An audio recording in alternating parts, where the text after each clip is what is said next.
आता वळूया इतर बातम्यांकडे. बातमी आहे राजकीय. अंजली दमानिया यांच्या वक्तव्याची. धनंजय मुंडेंवर आता तरी कारवाई करा अशी मागणी अंजली दमानिया यांनी मुख्यमंत्र्यांकडे केली आहे.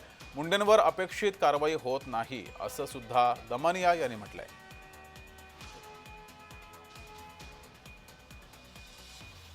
जे जे आता कराड आणि मुंडे करतायत त्याच सगळ्या गोष्टी धस देखील करतात आणि इतर जे राजकीय मंडळी जे त्या मोर्चात होते ते देखील करतायत.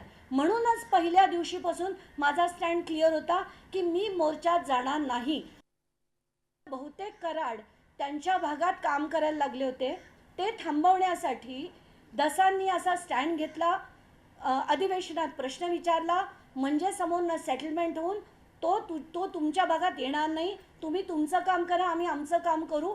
हे राजकीय सेटलमेंट की तुमची कॉन्ट्रॅक्ट तुमची, आमची कॉन्ट्रॅक्ट आमची, तुम्ही थोडं खा आम्ही थोडं खाऊ, हे जे सगळा ड्रामा असतो ना यांचा, हा करण्याचा त्यांनी सुरुवात केली.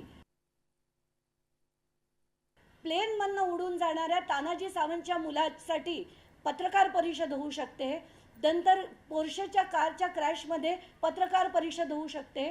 तर या प्रकरणात आज तगायत पोलिसांनी पत्रकार परिषद घेऊन का या सगळ्या गोष्टी मांडल्या नाहीत हे पुन्हा त्यांनी काल पण म्हटलं.